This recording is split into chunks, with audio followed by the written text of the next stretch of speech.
ولقد آتينا لقمان الحكمة أن اشكر لله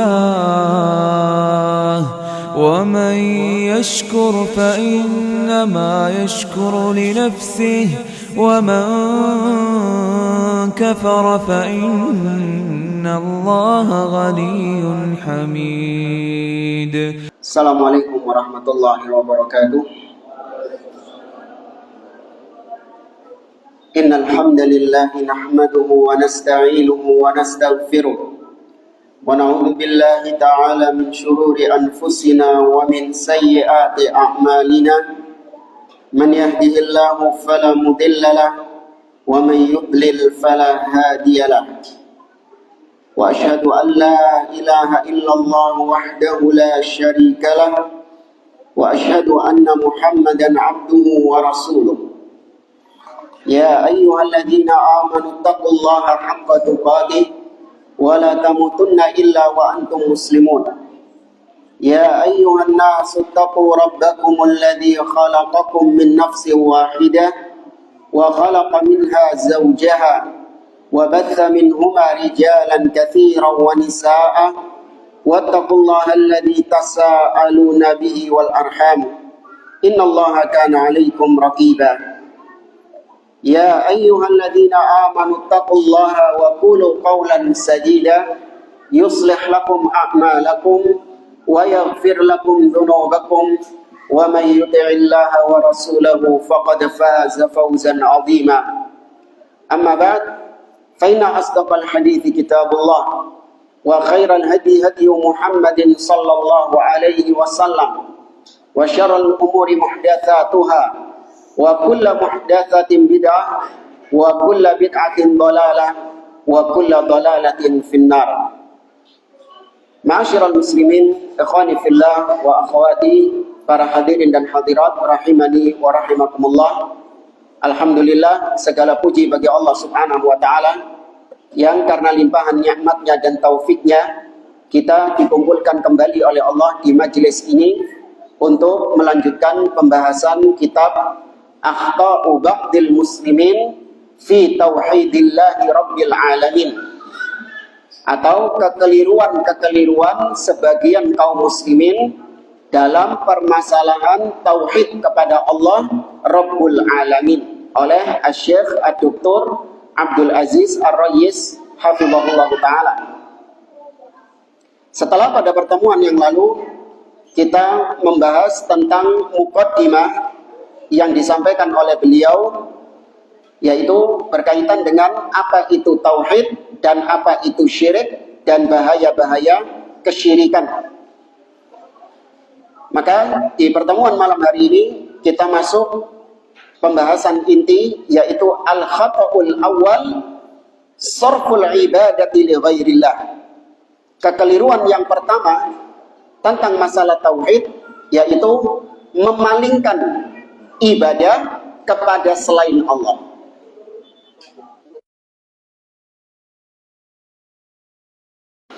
Kata beliau, kam minal muslimin alladzina yatalaffazuna bi kalimatit tauhid.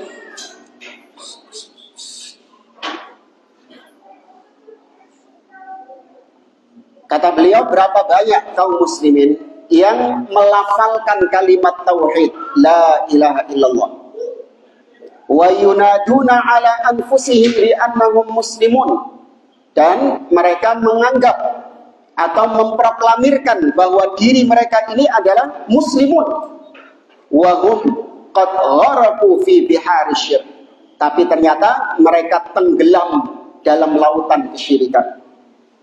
Fi ihda duwalil mujawirah fi yaumi maulidi ahadil ladina yusammunahum awliya ijtama'a inda qabrihi thalathatu malayin nasama yatufuna haula qabrihi. Kata beliau, ada di sebagian negeri-negeri kaum muslimin di mana ketika hari peringatan kelahiran salah satu di antara wali-wali yang mereka keramatkan, didapati mereka berkumpul di kuburan wali tersebut dengan jumlah 3 juta orang Mereka kumpul di kuburan keramat itu dan mereka tawaf di kuburan tersebut. Wa yadbahun wa yanzuruna lahu. Mereka menyembelih untuk wali-wali yang telah mati. Mereka bernadar untuk wali-wali yang telah mati. Wa yas'alunahu syifa. Dan mereka meminta kepada wali yang telah mati itu kesembuhan untuk diri mereka. Wa ghufranadz dzunub. Mereka meminta kepada wali-wali keramat itu agar diampuni dosa-dosanya. Wa kashfil kurab, wa kashfil kurub, dan supaya musibahnya dihilangkan. Wa ma'adzalik yaz'umuna annahum muslimun. Bersamaan dengan itu, orang-orang yang melakukan perbuatan tadi, mereka masih mengklaim, masih menganggap dirinya itu muslim. Ya, ini beliau nggak menyebutkan nama negerinya ya. Ya, tapi kalau kita sekarang berada di negeri kita, fenomena seperti itu, fenomena yang langka atau yang lumrah? Lumrah banyak. Ya, di mana banyak di antara kaum muslimin berbondong-bondong ke kuburan-kuburan wali. Tapi kedoknya, kemarin kita sampaikan, di antara triknya syaitan membungkus kesyirikan dengan nama-nama yang syar'i. Kaum muslimin yang suka pergi kuburan-kuburan keramat itu dibungkus oleh syaitan dengan atas nama apa mereka? Ziarah atau tawassul. Ya. Kita nggak ada yang mengingkari ziarah. Ziarah syariat di dalam Islam, disunahkan oleh Nabi SAW. Nabi mengatakan, kuntu nahaitukum an ziyaratil kubur. Dahulu memang aku melarang kalian untuk berziarah kubur. Fal'an fazuruha. Tapi sekarang ziarahilah kuburan-kuburan, fa innaha tudzakirukumul maut, karena itu bisa mengingatkan kalian akan kematian. Betul. Ya, ziarah kubur tujuannya untuk mengingat kematian dan untuk mendoakan orang yang telah mati. Ya, namun kebanyakan di antara kaum muslimin, sebagian di antara mereka ketika ke kuburan bukan untuk dua hal ini. Tapi ada niat, bahkan ini niat tujuan yang pertama, mereka pergi ke kuburan-kuburan tersebut untuk meminta-minta kepada wali yang telah mati, untuk beribadah di sisi kuburnya wali-wali yang telah mati itu. Padahal kata Nabi SAW, inna man kana qablakum ittakhadhu qubura anbiya'ihim masajid. Sesungguhnya kaum-kaum sebelum kalian, mereka menjadikan kuburan nabi-nabi mereka sebagai masjid, sebagai tempat ibadah. Ala fala tattakhidul qubura masajid fa inni anhaakum an dzalik.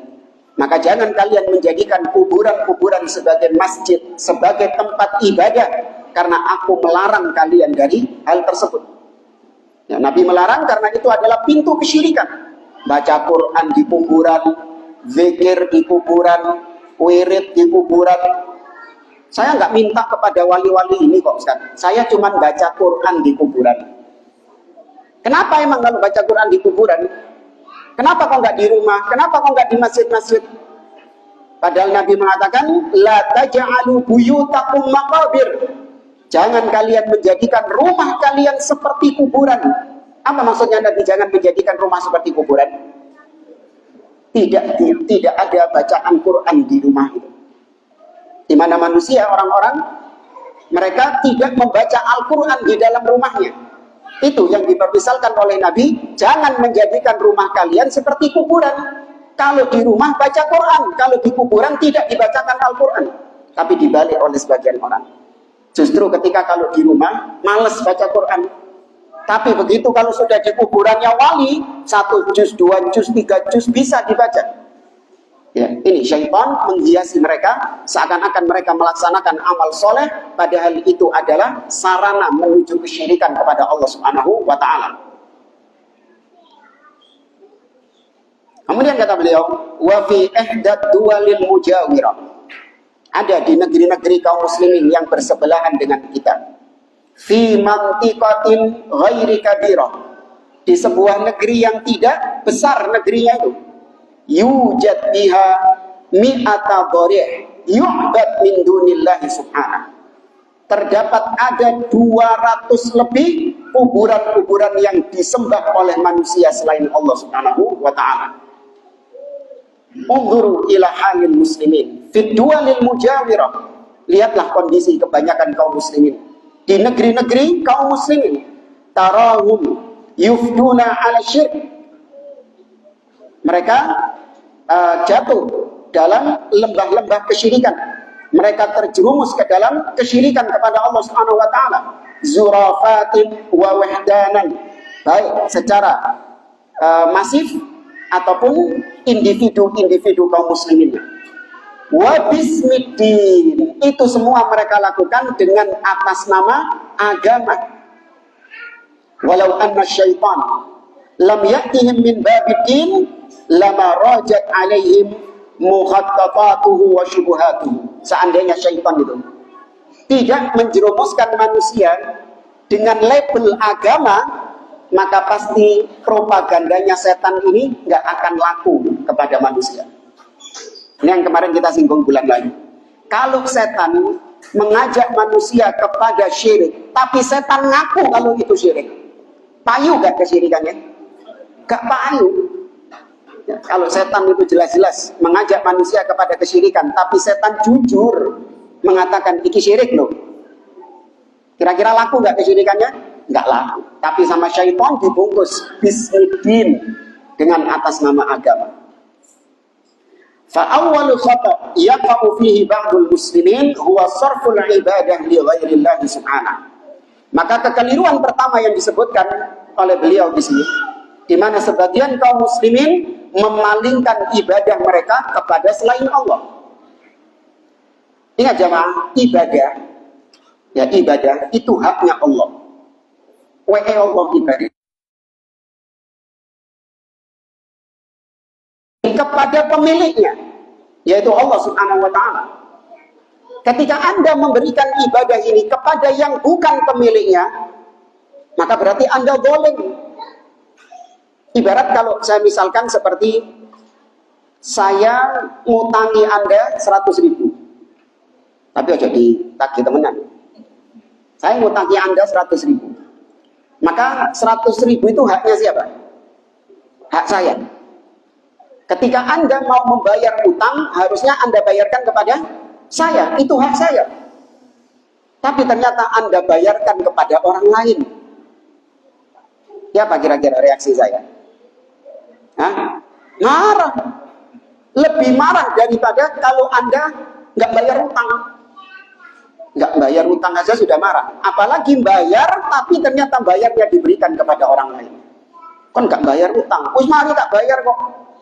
Kapan? Sudah saya bayarkan ke tetangga antum kemarin. Ini seorang yang berakal tentu akan marah dengan hal tersebut. Maka Allah, ibadah itu milik Allah. Maka harus diserahkan kepada Allah. Tidak boleh diserahkan kepada selain Allah sedikit pun. Allah Azza wa Jalla berfirman dalam surah Al-Jin, wa annal masajida lillah fala tad'u ma'allahi ahada. Dan sesungguhnya masjid-masjid itu milik Allah. Maka jangan kalian beribadah kepada siapapun selain Allah Subhanahu wa taala. Kata beliau, wa qad sami'tu wallah bi udhunai hadhihi wa ana atufu haula al-Ka'bah fi ihda ramadanat al-madiyah ajuzan kabiratan fis sin taqulu wa hiya tatufu haula baitillah. Kata Syekh Abdul Aziz Ar-Rayis, demi Allah, aku telah mendengar dengan kedua telingaku sendiri ketika aku sedang tawaf di Ka'bah di salah satu bulan Ramadan yang lalu.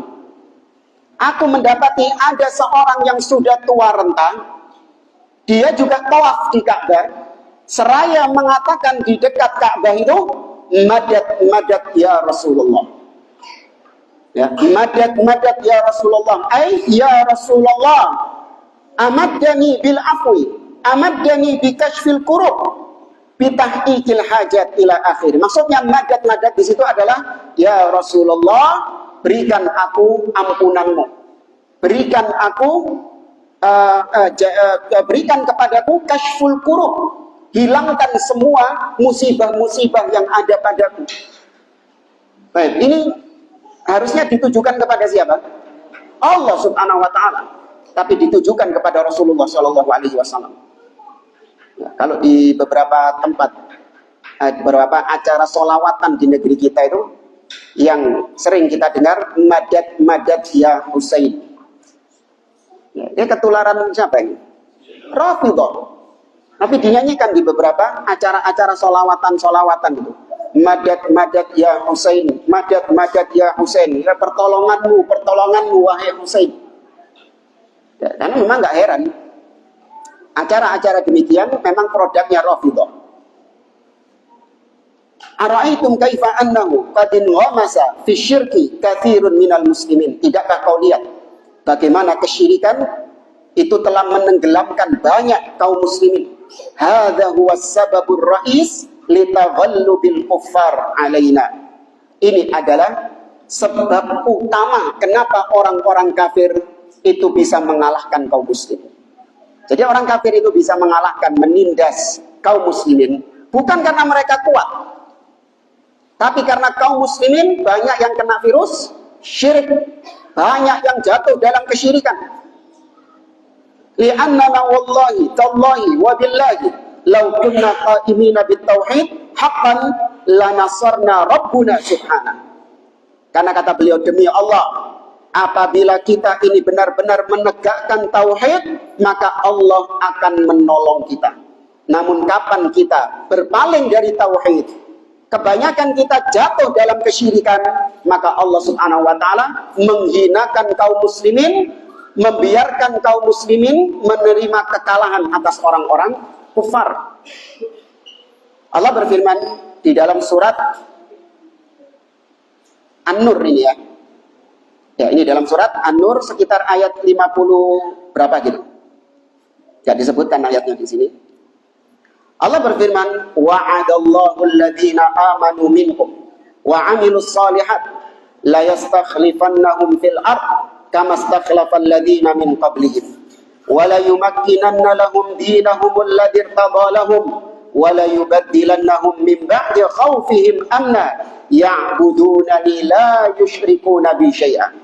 Allah berjanji, janji Allah nggak sama kayak janjinya pas kampanye.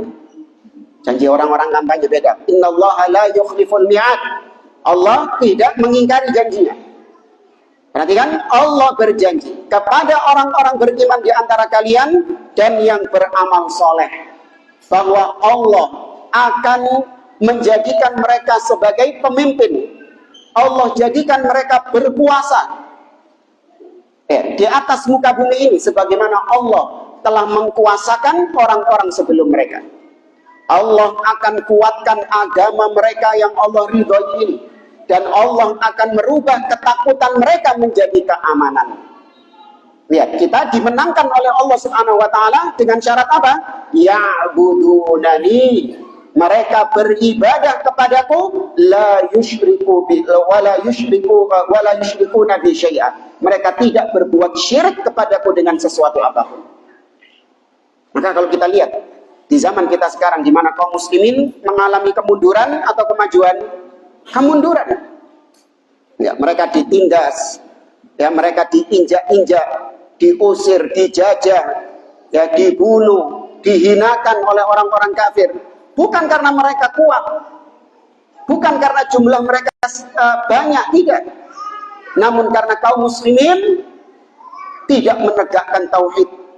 Karena kaum muslimin banyak jatuh ke dalam kesyirikan kepada Allah Subhanahu wa taala. Maka tidak heran kalau Allah timpakan kepada mereka keburukan. Nabi SAW bersabda, "Sallatallahu alaikum dhullan la yanzi'uhu ankum hatta tarji'u ila dinikum." Allah timpakan kepada kalian kehinaan dan Allah tidak akan cabut kehinaan itu dari kalian sampai kalian kembali kepada agama kalian.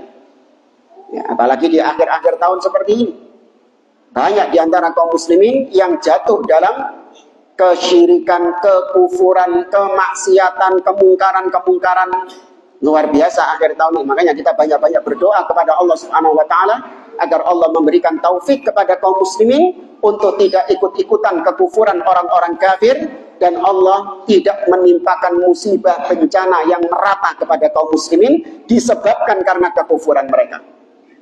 Maka kita nggak boleh diam. Kita wajib mengingatkan saudara-saudara kita agar tidak ikut-ikutan perayaan orang-orang kafir. Mau itu Natal atau Tahun Baru, harus bara, berlepas diri. Nggak boleh ikut andil di dalamnya. Ya, karena kalau kita diam, tidak mengingkari kemungkaran-kemungkaran mereka, kita juga sama mendapatkan laknat dari Allah. Allah berfirman dalam surah Al-Ma'idah, lu'inal ladzina kafaru min bani Israel ala lisani Dawud wa Isa bin Maryam. Dzalika bima asaw wa kanu ya'tadun. Kanu la yatanahawna 'an munkarin fa'aluh labisa ma kanu yaf'alun. Telah dilaknat Bani Israel, orang-orang kafir dari Bani Israel melalui lisannya Nabi Dawud dan Isa karena kemaksiatan yang mereka lakukan. Kemudian kata Allah, mereka tidak saling mengingkari kemungkaran yang mereka lakukan. Jadi sudah diam-diaman. Kayak sebagian orang mengatakan masing-masing lah, jangan suka menyalah-nyalahkan orang lain. Ya, koreksi diri sendiri saja daripada menyalahkan orang lain, mengkritik orang lain. Ya, jangan tahun baruan, jangan ikut-ikutan Natal. Sudah kayak dirimu itu suci saja. Sibukkan dengan koreksi dirimu daripada mengoreksi orang lain. Sering dengar kayak gitu? Banyak. Ya. Artinya apa? Kita disuruh diam. Jangan mengingkari kemungkaran yang dilakukan oleh kaum muslimin. Sibukkan dengan memperbaiki diri. Ini yang dilaknat Bani Israel. Gara-gara mereka tidak mengingkari kemungkaran saudaranya, maka kata Allah, mereka dilaknat. Ya, mereka dilaknat oleh Allah Subhanahu wa taala. Maka nggak boleh jamaah.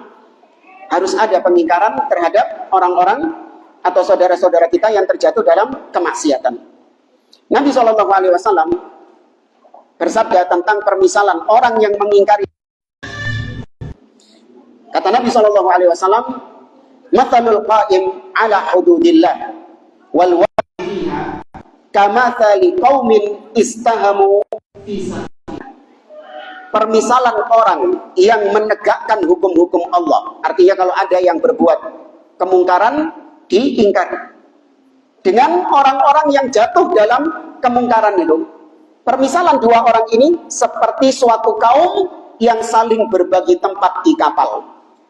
Fa'asaba ba'duhum a'laha wa ba'duhum asfalaha. Ya, jadi kapal itu ada yang atas, dek atas, dan ada yang dapat bawah. Sebagian mereka ada yang di atas kapal, sebagian mereka ada yang di lambung kapal. Fakana alladhi fi asfaliha idza istaqaw minal ma' marru 'ala man fawqahum. Yang di bawah ini kalau mereka butuh air, mereka itu melewati orang yang ada di atas. Ya, pakai lewat perantara orang yang di atas. Faqalu, maka yang di bawah mengatakan, "Lau anna kharaqna fi nasibina kharqan lam nu'dhi man fawqana." Kok cek repote njupuk banyu nang ndukur. Iki apa lo ngono? Tahu ya? Kesuwen ngambil air di atas. Mending kita lobangi saja ini kapalnya sehingga kita nggak repot-repot naik ke atas. Fa in yatrukuhum wa ma aradu halaku jami'a. Kalau orang yang di atas membiarkan yang di bawah melubangi kapal, apa yang terjadi? Kelem bareng-bareng semuanya, entek ludes. Padahal yang bolongi yang di bawah, bukan yang di atas, tapi yang atas menentok. Diem tok dia, nggak mencegah yang di bawah itu tadi. Maka yang di atas ikut tenggelam juga. Ya. Wa in akhadhu ala aydihim najaw wa najaw jami'an. Tapi kalau mereka cegah tangan itu, jangan sampai melubangi kapal, maka mereka selamat semuanya.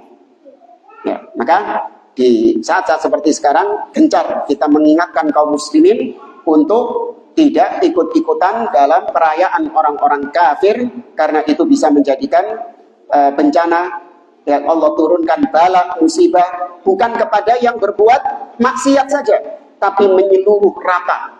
Karena sebagian kaum muslimin diam, ya, mereka lebih sibuk memperbaiki diri mereka sendiri dan mereka melupakan saudara-saudara mereka yang lain. Jamaah rahimani wa rahimakumullah.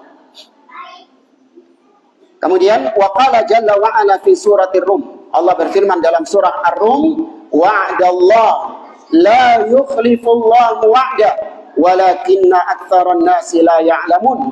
Itulah janji Allah. Allah tidak mengingkari janjinya, namun kebanyakan manusia tidak mengetahuinya. Ya, maka kalau kita ingin kaum muslimin berjaya sebagaimana dahulu para sahabat, ya mereka bahkan bisa menguasai, menggenggam dunia ini, menaklukkan dua negara adikuasa Romawi dan Persia. Dengan apa? Dengan tauhid. Nah, dengan tauhid yang ada pada mereka. Maka kalau kita ingin kaum muslimin berjaya, kembali kepada tauhid. Peringatkan kaum muslimin dari bahaya kesyirikan. Allahu sidqan. Maka pasti kalau kita menegakkan tauhid secara benar, Allah akan menolong kita. Allah jujur dalam janjinya, pasti Allah menolong kita. Lakin wallah lasna ahlan linusratihi. Tapi kalau sekarang ini demi Allah, kita ini belum pantas mendapatkan pertolongan dari Allah. Lintisyari syirk baina katsirin minal muslimin. Karena maraknya kesyirikan di tengah-tengah kaum muslimin.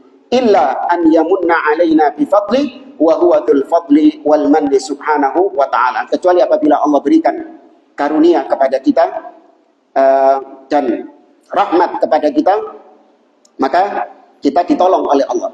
Tapi secara asal kita ini nggak pantas dapat pertolongan dari Allah karena merebaknya kesyirikan di tengah-tengah kaum muslimin. Ya, kuburan-kuburan yang dikeramatkan. Bahkan kemarin kita singgung, itu sudah di tempat wisata. Nauzubillah. Baik, kemudian kita lanjut ke al-khata'us tsani, kekeliruan yang kedua dalam tauhid. Jadi paham ya, yang pertama tadi ya, mempersembahkan sebagian ibadah kepada selain Allah. Meskipun 99% ibadahnya kepada Allah, tapi sedikit saja kau berikan ibadahmu kepada selain Allah, maka itu sudah dihukumi syirik.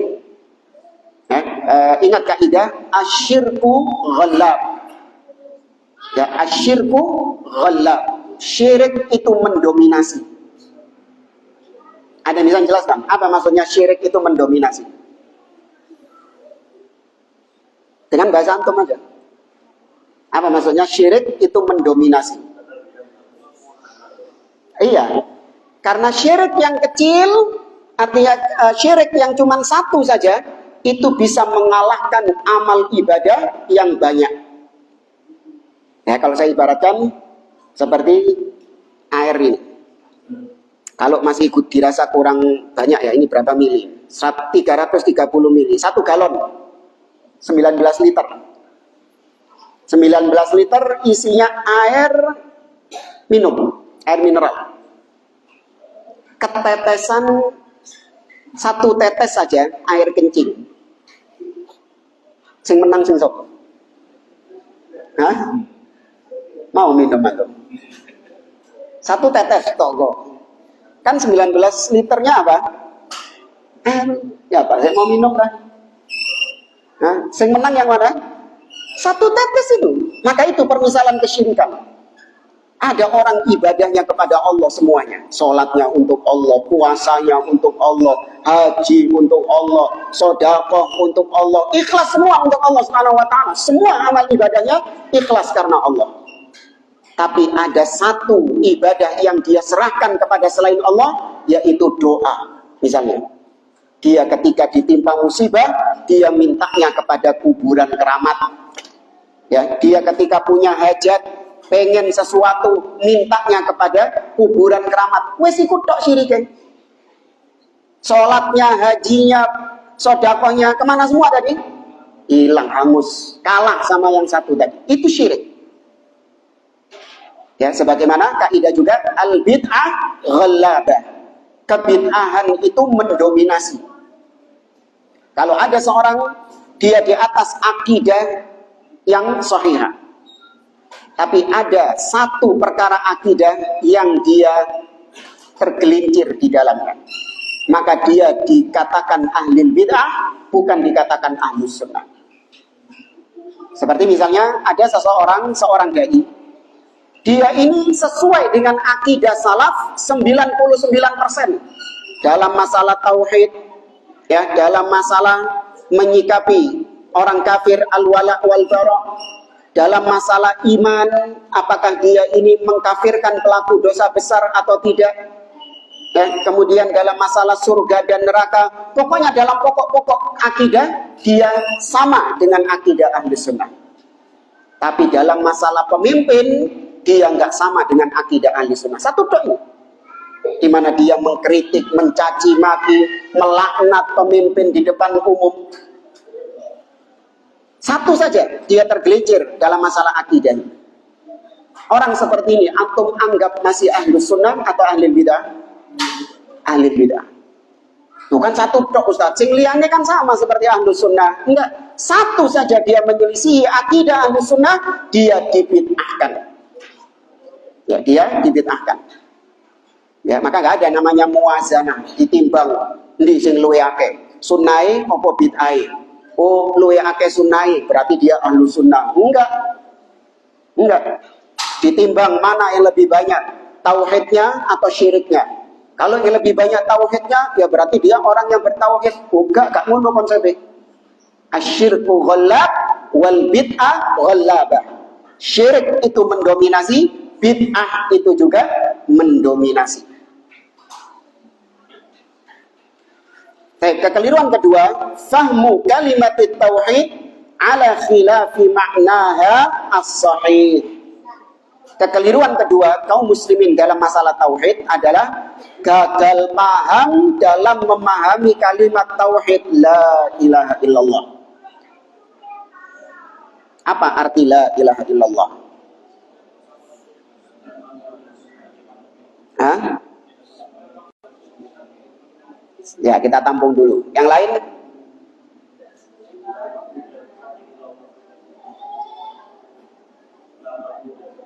La ma'budu bihaqqin illallah. Ya, kita tampung.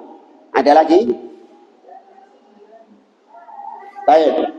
Sebagian orang terutama yang bangga dengan Asy'ariyah, bangga dengan akidah Asy'ariyah. Padahal Asy'ariyah mereka memahami la ilaha illallah dengan arti la qadira 'alal ikhtira' illallah. Tidak ada yang mampu menciptakan kecuali Allah Subhanahu wa taala. Itu arti la ilaha illallah menurut siapa? Asy'ariyah. La qadira 'alal ikhtira' illallah. Tidak ada yang mampu menciptakan kecuali Allah. Betul atau salah ini? Mengartikan la ilaha illallah dengan tadi itu betul atau salah? Kenapa kok salah? Siapa? Nah, karena mereka mengartikan la ilaha illallah dengan rububiyah. Tidak ada pencipta kecuali Allah. Padahal la ilaha illallah itu apa? Uluhiyah. Ya, maka yang sahih la ilaha illallah apa tadi? La ma'budu bihaqqin illallah. Tidak ada ma'bud. Ilah itu artinya ma'bud, yang disembah. Bihaqqin, dengan benar, kecuali Allah. Ada ilah-ilah yang lain, banyak. Ya, kita nggak mengatakan ilah yang disembah cuma satu saja sama manusia, enggak. Manusia ini nyembah ilah satu atau banyak? Wong-wong itu loh, pakai sing disembah. Orang Nasoro punya ilah, orang Yahudi punya ilah, Hindu, Buddha, lu yang kayak mana ilah? Sing Hanoman lah, sing iya banyak. Itu semua disebut sebagai ilah, ma'bud, yang disembah. Tapi itu ilahul haq atau ilahul batil? Batil, itu sesembahan yang batil. Karena Allah satu-satunya sesembahan yang hak. Allah berfirman dalam surat Al-Hajj, "Dzalika bi annallaha huwal haq wa anna ma yad'una min dunihi huwal batil." Yang demikian itu karena Allah satu-satunya sesembahan yang hak dan selain Allah adalah sesembahan yang batil. Dan kita baca di sini kata beliau, ma aktsarul jami'at fil alamil islami wallati tufassir kalimat at-tauhid la ilaha illallah ala ma'nan yukhaliful ma'na alladhi jaa bihi anbiya'ullahi wa rasuluh wa minhum Muhammadun sallallahu alaihi wasallam. Kata beliau, berapa banyak di alam semesta ini orang-orang yang gagal paham menafsirkan kalimat tauhid la ilaha illallah. Mereka menafsirkan la ilaha illallah dengan makna di luar apa yang dipahami oleh para nabi dan rasul, termasuk Nabi Muhammad sallallahu alaihi wasallam. Jadi kita ini kalau ingin tahu makna kalimat la ilaha illallah, lihat bagaimana para nabi dan rasul memaknai la ilaha illallah. Karena yang mendakwahkan la ilaha illallah ini siapa kepada manusia? Para nabi dan rasul. Maka mereka yang paling paham makna la ilaha illallah itu. Contohnya Allah berfirman dalam surah An-Nahl, "Walaqad ba'atsna fi kulli ummatin rasula an i'budullaha wajtanibut taghut." Dan sungguh kami telah mengutus pada setiap umat seorang rasul. Apa dakwah mereka? An i'budullah, sembahlah Allah dan jauhkan diri kalian dari taghut, sesembahan lain selain Allah. Itu arti la ilaha illallah. Berarti tauhid apa ini? Uluhiyah, berkaitan dengan sembah menyembah, berkaitan dengan ibadah, bukan berkaitan dengan penciptaan. Ya. Kalau lebih mantul lagi, supaya kita bisa tahu bagaimana la ilaha illallah yang dipahami oleh para nabi dan rasul, antum bisa lihat dakwah mereka di surat Al-A'raf misalnya. Yang bawa mushaf bisa dibuka surat Al-A'raf. Ayat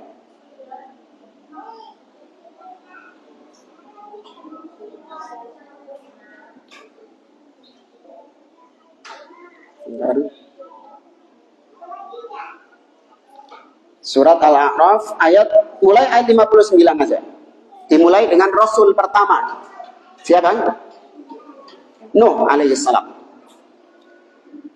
Perhatikan surat Al-A'raf ayat 59. Laqad arsalna Nuhan ila qaumihi. Sungguh kami telah mengutus Nuh kepada kaumnya. Faqala, maka Nabi Nuh mengatakan, ya qaumi i'budullah ma lakum min ilahin ghairuh. Wahai kaumku, sembahlah Allah.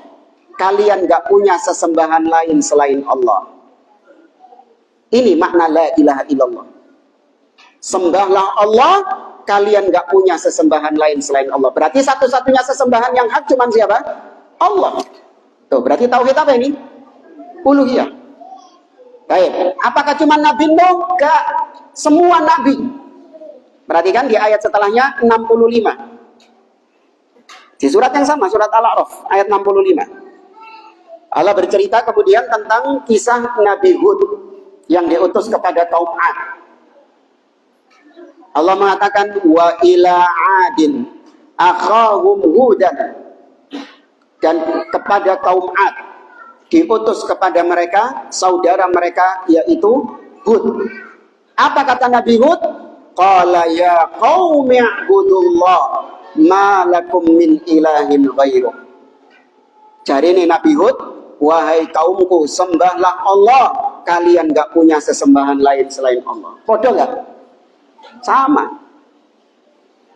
Tambah lagi, antum lihat ayat ke-73. Ayat 73, masih surat yang sama, surat Al-A'raf. Sekarang Nabi siapa? Soleh, yang diutus kepada kaum Tsamud. Wa ila Tsamuda akhahum salihan qala ya qaumi ibudullah ma lakum min ilahin ghairuh. Sama. Tambah lagi Nabi Syuaib. Ya, perhatikan ayat yang ke-85. Ya, perhatikan Nabi Syuaib ayat yang ke-85. Wa ila Madyana akhahum Syuaiba qala ya qaumi ibudullah ma lakum min ilahin ghairuh. Ini dakwahnya para nabi dan rasul. La ilaha illallah, yaitu sembahlah Allah tok. Semua yang disembah selain Allah itu jauhi. karena itu sesembahan yang batil. Kita kembali ke ucapan beliau. Fama aktsarul muslimin alladzina yaqulun inna ma'na la ilaha illallah la khaliqa illallah wa la qadira 'alal ikhtira' illallah. Berapa banyak di antara kaum muslimin yang mengartikan la ilaha illallah dengan tidak ada pencipta kecuali Allah, atau tidak ada yang mampu untuk menciptakan kecuali Allah, ila akhiril kalimat allati muaddiha atau muaddaha irja'u tafsiri kalimat tauhid ila tauhidir rububiyah lal uluhiyah. Dan kalimat-kalimat lain yang semisal, yang ujung-ujungnya la ilaha illallah ini diseret kepada tauhid apa sama mereka? Rububiyah. Wis muslim itu cukup mengimani Allah pencipta, wis bertauhid. Selama kita masih meyakini Allah satu-satunya pencipta, tidak ada pencipta lain selain Allah, sudah bertauhid. Masih nyungsep nang kuburan, meskipun pergi ke dukun, meskipun pakai jimat, meskipun minta-minta kepada pohon-pohon keramat, mengkeramatkan ya kuburan-kuburan keramat, tetap muslim yang bertauhid sepanjang apa tadi? Masih meyakini Allah sebagai pencipta. Ini termasuk diantara jebakan syaitan. Ya, padahal sah nggak tauhidnya orang seperti ini? Nggak sah. Karena orang musyrikin juga bertauhid rububiyah nggak? Iya. Abu Jahal CS, mereka meyakini Allah satu-satunya pencipta. Tapi mereka dikatakan muslim? Enggak, karena mereka berbuat syirik dalam uluhiyah. Ya.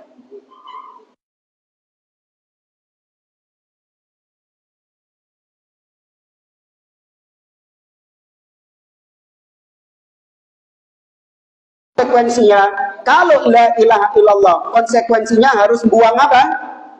Berhala, dan hanya nyembah kepada Allah saja. Makanya Allah katakan innahum kan idza qila lahum la ilaha illallah yastakbirun. Sesungguhnya mereka itu apabila diseru mengucapkan la ilaha illallah, mereka enggan, gak mau mengucapkan la ilaha illallah.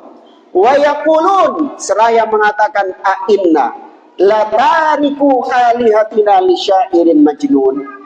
Apakah kita disuruh meninggalkan berhala-berhala kami ini demi belani penyair yang gila itu? Siapa maksudnya? Nabi SAW. Jadi orang-orang Quraisy itu nggak pakai disyarah kalimat la ilaha illallah itu jamaah. Iya, Nabi itu nggak pakai mensyarah kalimat la ilaha illallah, enggak. Nabi cuma mengatakan ayyuhan nas ya ma'syara Quraisy qulu la ilaha illallah. Ngomong la ilaha illallah. Wis. Mereka langsung paham la ilaha illallah ini maknanya adalah la ma'budu bihaqqin illallah. Tidak ada sesembahan yang berhak disembah dengan benar kecuali Allah. Berarti kalau saya mengucapkan la ilaha illallah, konsekuensinya harus apa? Buang berhala. Waduh. Ini tradisi kita. Ini turun-temurun dari nenek moyang kita. Kok enak kita tinggalkan belani penyair yang gila itu. Tuh, orang-orang Quraisy saja paham dengan kalimat la ilaha illallah. Jelas paham, mereka orang Arab. Mereka orang-orang yang sastra Arab, paham bahasa Arab. Maka mereka menolak mengucapkan la ilaha illallah karena mereka paham betul arti dari la ilaha illallah itu. Namun sebagian orang di zaman sekarang, mereka mudah mengucapkan la ilaha illallah karena ketidakpahaman mereka terhadap konsekuensi la ilaha illallah. Mereka mau diajak mengucapkan la ilaha illallah, tapi mereka masih tetap berbuat syirik kepada Allah. Mereka masih tetap beribadah kepada selain Allah Subhanahu wa ta'ala. Karena tadi mereka menganggap la ilaha illallah itu cuman sebatas meyakini Allah Tuhan. Makanya terjemahan yang banyak itu tidak ada Tuhan selain Allah. Itu yang banyak dipahami oleh kaum muslimin, padahal itu salah.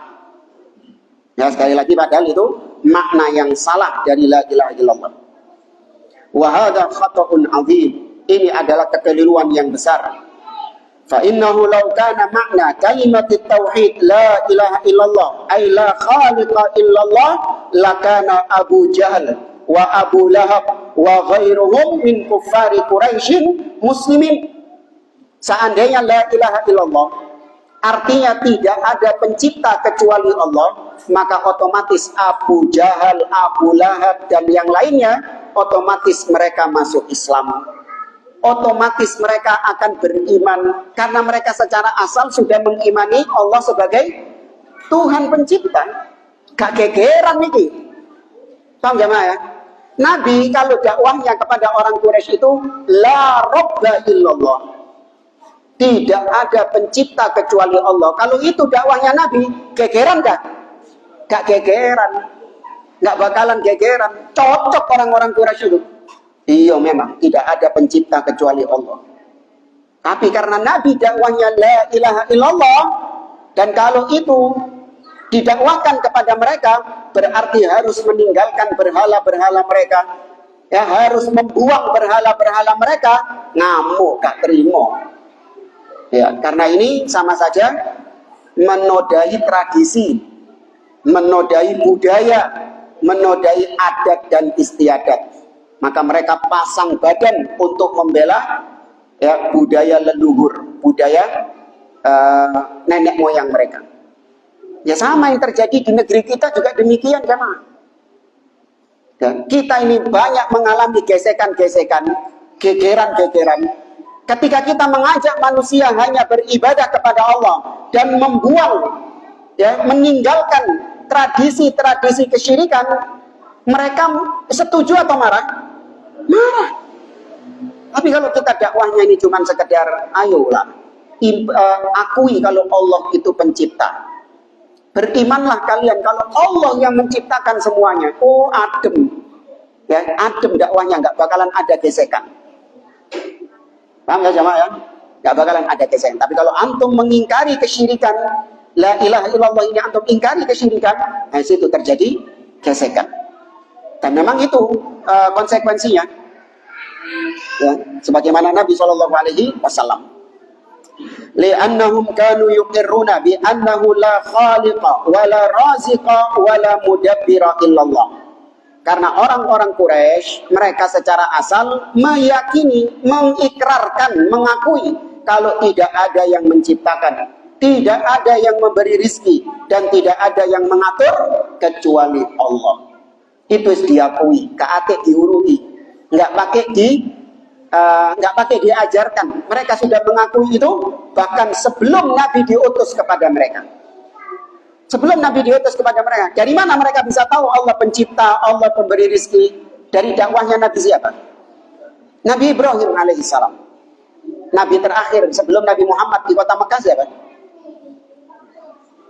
Ismail dan Ibrahim. Ya. Maka di antara sisa-sisa dari ajaran Nabi Ibrahim dan Nabi Ismail yaitu mengakui Allah satu-satunya pencipta. Tapi ternyata ajaran Nabi Ibrahim dan Ismail ini diselewengkan, ya, diselewengkan sebelum diutusnya Nabi Muhammad SAW. Ada yang tahu siapa yang membawa virus kesyirikan pertama kali di kota Mekah? Amr bin Luhai al-Khuzai. Ini yang bawa virus kesyirikan di kota Mekah. Akhirnya turun-temurun jadi tradisi di kota Mekah, syirik kepada Allah Subhanahu wa taala. Allah berfirman, "Wala in sa'altahum man khalaqas samawati wal arda la yaqulunna Allah." Apabila kau bertanya kepada mereka wahai Muhammad, siapa yang menciptakan langit dan bumi? Mereka akan menjawab Allah. Ya, Abu Jahal CS kalau ditanya seperti itu jawabnya Allah, bukan Lata dan Uzza. Nggak ada keyakinan mereka itu Lata yang menciptakan kamu, Uzza yang memberikan rizki kepada kami. Gak ngono keyakinan wong-wong itu. Mereka meyakini Allah yang menciptakan, Allah yang memberi rizki, Allah yang mengatur. Kok tambah rame gara-gara ini.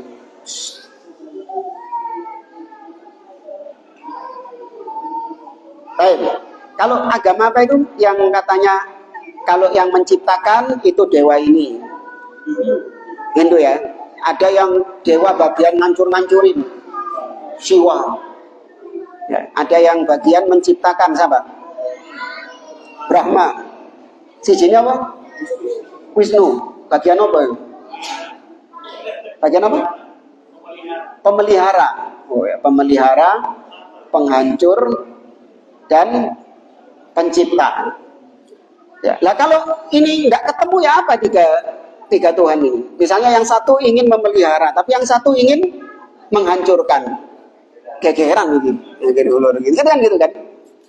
Ya. Nah, orang Quraisy nggak meyakini itu loh. Mereka nggak meyakini Lata, Uzza, Manat, Hubal, dan berhala-berhala yang lain itu berserikat dalam penciptaan, berserikat dalam pengaturan alam semesta. Enggak. Mereka meyakini Allah yang menciptakan, mengatur satu-satunya, gak ono sing intervensi. Tapi lantas kenapa kalian beribadah kepada Lata dan Uzza? Kenapa mereka beribadah kepada Lata dan Uzza? Sebatas apa? Perantara untuk mendekatkan diri kepada Allah. Bukan karena Lata dan Uzza itu yang menciptakan mereka, bukan. Mereka beribadah kepada Lata dan Uzza untuk perantara mendekatkan diri kepada Allah. Ya. Walladzina ittakhadhu min dunihi awliya ma na'buduhum illa liyuqarribuna ila Allahi zulfa. Mereka yang menjadikan selain Allah sebagai sesembahan mereka mengatakan, tidaklah kami beribadah kepada berhala-berhala ini kecuali tujuannya untuk mendekatkan diri kepada Allah dengan sedekat-dekatnya. Alasan yang sama juga dipakai sama orang-orang yang berdoa kepada kuburan-kuburan keramat, kepada wali-wali yang telah mati. Mereka nggak meyakini wali-wali ini yang memberi rizki, yang menciptakan. Enggak, Allah yang menciptakan. Cuman kita berdoa minta kepada wali ini sebatas perantara. Ya sami rawon, podoai. Ya itu inti kesyirikannya orang-orang Quraisy. Kemudian Allah berfirman dalam surat Yunus, Qul man yarzuqukum minas sama'i wal ard. Amma yamliku as-sam'a wal absar wa man yukhrijul hayya minal mayyit wa yukhrijul mayyita minal hayy wa man yudabbirul amra fasayaqulunna Allah faqul afala tattaqun. Katakan wahai Muhammad, siapa yang memberi kalian rizki dari langit dan bumi? Takut apa ini? Rububiyah. Pertanyaan pertama. Pertanyaan kedua, amma yamliku as-sam'a wal absar.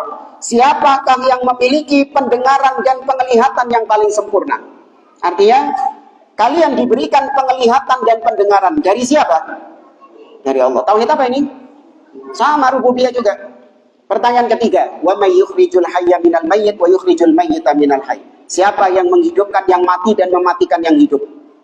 Rububiyah juga. Wa man yudabbirul amra. Siapa yang mengatur segala urusan? Tauhid apa? Rububiyah. Kalau ini pertanyaan 4 rububiyah ini kau tanyakan kepada mereka, fasayaqulunallah. Pasti mereka akan menjawab Allah. Faqul, katakan terus, afala tattaqun. Lantas kenapa kalian tidak bertakwa kepada Allah? Falau kana ma'na la ilaha illallah ay la khaliqa illallah lakana awwalu man yu'min biha Abu Jahlin wa Abu Lahab. Sekali lagi, seandainya makna la ilaha illallah itu artinya tidak ada pencipta selain Allah. Bukan kita mengingkari loh ya. Kan benar Ustaz, tidak ada pencipta selain Allah. Iya benar, yang kita salahkan itu adalah kalau itu dijadikan arti la ilaha illallah. Ya, bukan kita nggak mengimani kalau satu-satunya pencipta Allah. Betul, Allah satu-satunya pencipta. Tapi jangan dijadikan itu sebagai makna la ilaha illallah itu. Seandainya makna la ilaha illallah tidak ada pencipta selain Allah, maka pasti yang pertama kali beriman adalah Abu Jahal, Abu Lahab CS. Walamma qalu aja'alal alihata ilahan wahida inna hadza la syai'un ujab. Dan pasti Abu Jahal gak akan mengatakan kalimat ini ketika diseru Nabi mengajak mereka mengucapkan la ilaha illallah. Abu Jahal mengatakan, apakah Muhammad ini ingin menjadikan Tuhan-Tuhan sesembahan yang banyak ini menjadi satu sesembahan saja. Inna hadza la syai'un ujab. Ini sesuatu yang aneh. Fadalla hadza anna ma'na la ilaha illallah yarji' ila tauhidil ilahiyah alladhi huwa ma'rakatur rusul ma'a qaumihim wa huwa ifradullahi bil ibadah. Maka kesimpulannya, makna la ilaha illallah dikembalikan kepada tauhid uluhiyah, bukan rububiyah. Ya, dan itulah titik sentral gegerane para nabi dan rasul. Nabi dan rasul gegeran sama kaumnya gara-gara masalah apa? Uluhiyah, bukan rububiyah. Anda harus pelajari bagaimana peperangan antara nabi dengan kaumnya. Pasti masalah uluhiyah, bukan masalah-masalah yang lain. Bukan masalah nabinya utang nggak bayar, bukan. Bukan karena nabinya pernah melakukan kekeliruan ini kemudian kaumnya benci sama dia, enggak. Para nabi dan rasul itu ya dibenci sama kaumnya karena uluhiyah. Karena nabi dan rasul ini mendakwakan tauhid uluhiyah. Maka nggak heran kalau yang mengikuti nabi dan rasul mendakwahkan uluhiyah juga sama-sama diapakan sama kaumnya? Dibenci. Makanya sebagian dai itu malas mengajarkan tauhid ini karena resikonya apa? Dibenci sama banyak orang, nggak akan dapat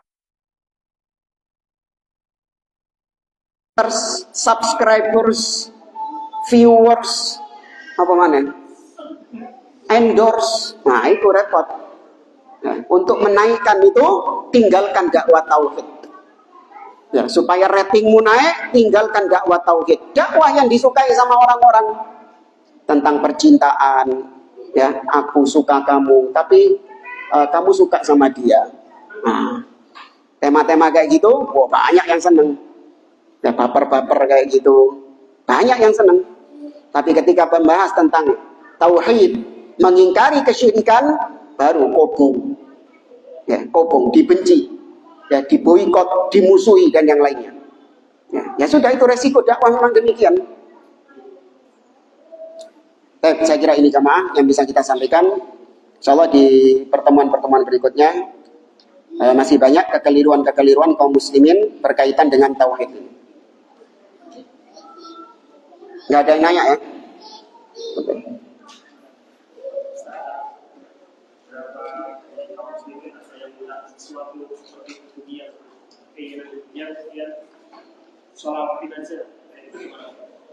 Ya, kalau dia mengkhususkan ya, dalam artian sesuatu itu bisa didapatkan dengan solawat-solawat tertentu, maka ini jatuhnya bid'ah dalam agama.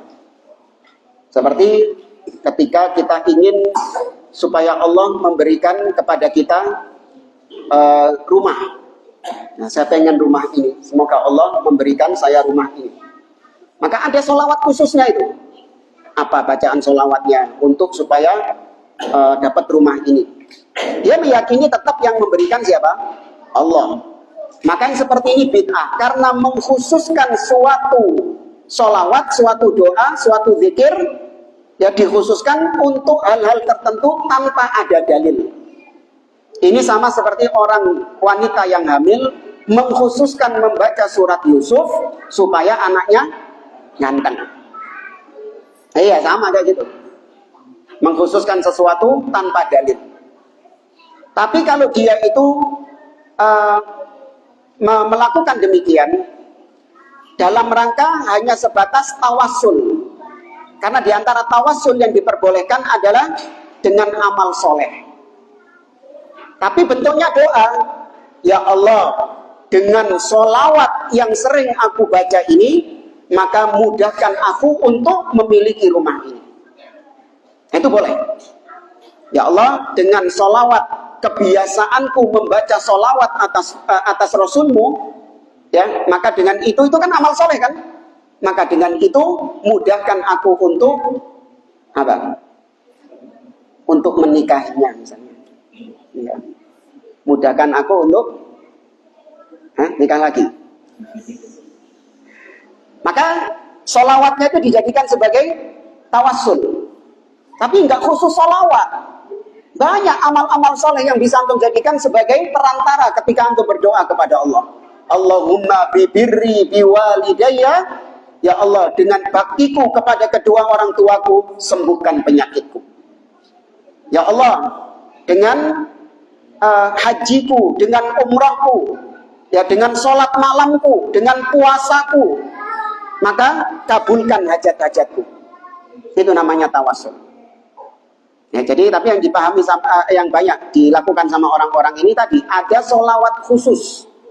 Ya, memang ada bacaan sholawat khusus untuk keinginan-keinginan tertentu itu. Dan itu sholawatnya juga sholawat-sholawat yang tidak ada tuntunannya dari Nabi. Nariyah lah, atau tibil qulub, apalagi burda, badriyah, tiba, macam-macam.